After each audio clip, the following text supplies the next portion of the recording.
I'm back! Hello. Welcome back. I am Brian Mulligan, also known as Astrobit. Do I need to introduce myself again? I'm Sinclaire Manning, also known as Major Merger. Hopefully you recognize Sinclaire from a few minutes ago. So Astronomy in the News for June, the second show of June 2017. There's actually one we don't have a slide for. First, we want to welcome the newest member of the astronomical community, the expert on Nibiru, Dr. Kyle Kaplan. Just finished his PhD, 2 weeks ago? No, a week ago. Last week.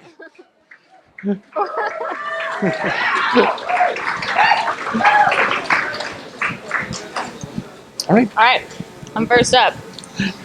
Okay, so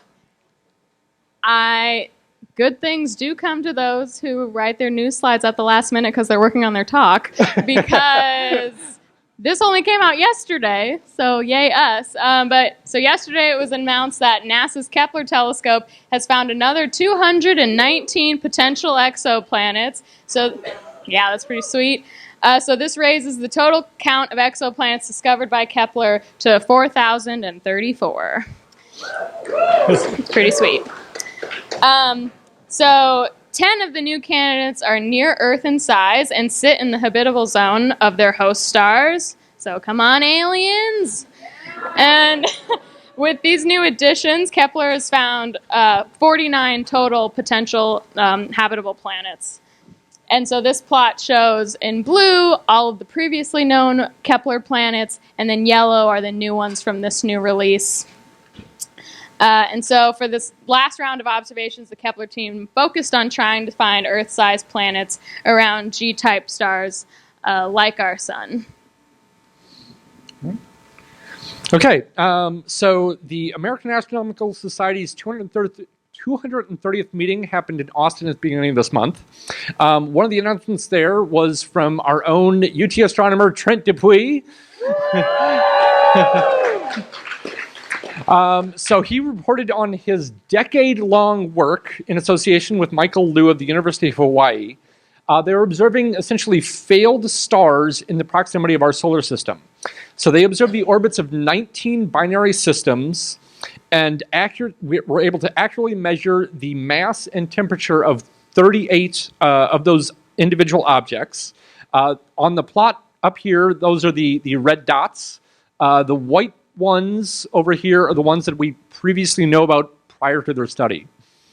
So they've expanded our knowledge considerably. So their study is the first observational determination of the boundary between failed stars and regular stars, also known as regular stars and brown dwarfs. They found that the boundary is about 70 times the mass of Jupiter. So if Jupiter had been 70 times bigger than it was, it could have been a star. They also, this limit was slightly lower than the theoretical model that was predicted for what the limit was. They also found that brown dwarfs need a mass of about 60 times the mass of Jupiter in order to be kind of like a brief near star where they're able to fuse lithium and get a little bit of energy out of that. If you're in need of a book for summer reading by the pool, the 289-page paper is available publicly on archive.org. Okay, this is not a Van Gogh painting. This is what those pesky magnetic fields kind of look like that Kim was talking about. But so astronomers using ALMA, the Atacama Large Millimeter Array, have discovered a surprisingly weak and disorganized magnetic field near an emerging protostar called Sir M8, which resides about 1,400 light years away from Earth.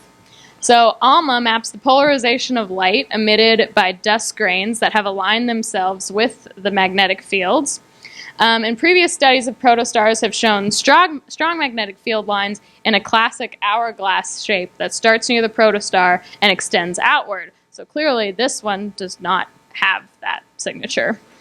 So Charles, aka Chat Hull, which is an interesting nickname, an astronomer and NRAO Jansky fellow at the Harvard-Smithsonian Center for Astrophysics, was the lead author on the paper, and he concluded that this is, pretty exciting news because it means that stars can emerge from a wider range of conditions than previously thought, and the importance of the magnetic field in star formation can now widely vary from star to star. And in the top right is an artist's rendition of a protostar and the light traveling along those magnetic field lines. All right. Also announced at the American Astronomical Society meeting here in UT, Stephanie Juneau of the National Astronomical Observatory reported on her work looking for hidden black holes in the centers of galaxies. So she and her team looked at NGC 7582, where there's known to be a supermassive black hole from X-ray observations, but it was not actually, the black hole itself was not actually visible observationally, or in visible light, as we've learned all about tonight. The black hole is gobbling up gas and dust, but the light from that process isn't getting out. So they discovered that there's a ring of gas and dust, which is kind of sort of visible here, like the kind of lighter green, not the really bright green, but the lighter green back here. They discovered that there's a ring of gas and dust that's about 2,000 light years in diameter, and it's obscuring the central black hole. It was previously expected that anything that obscures the central black hole must be very compact, like on the order of a few light days across. So it was unexpected to find something so big. The ring is rotating faster than would be expected through gravity, and it seems to be dense enough to focus the winds that are coming out of the central region away from the disk of the galaxy, thereby preventing the black hole from disrupting star formation in the galaxy itself. Co-author Lisa Cooley suggests that the ring may be a remnant of a small galaxy that merged with the main galaxy in the recent past. The team is now looking at other galaxies with hidden black holes to see if this sort of ring structure is common. I'm sure some of you heard of this, but NASA announced on June 7th their 2017 astronaut candidate class. As a grad student in astronomy, I don't know how many times we've been asked, are you going to be an astronaut? I was disappointed you weren't on this list. But after receiving a record-breaking 18,300 applications, the 12 highly qualified candidates shown here were selected, making for a grand total of 350 people who have been selected since the original Mercury 7 in 1959. So applicants included U.S. citizens from all 50 states, D.C., Puerto Rico, Guam, and American Samoa. And I'm pretty pumped that 5 of the 12 of these astronauts are women. Yeah!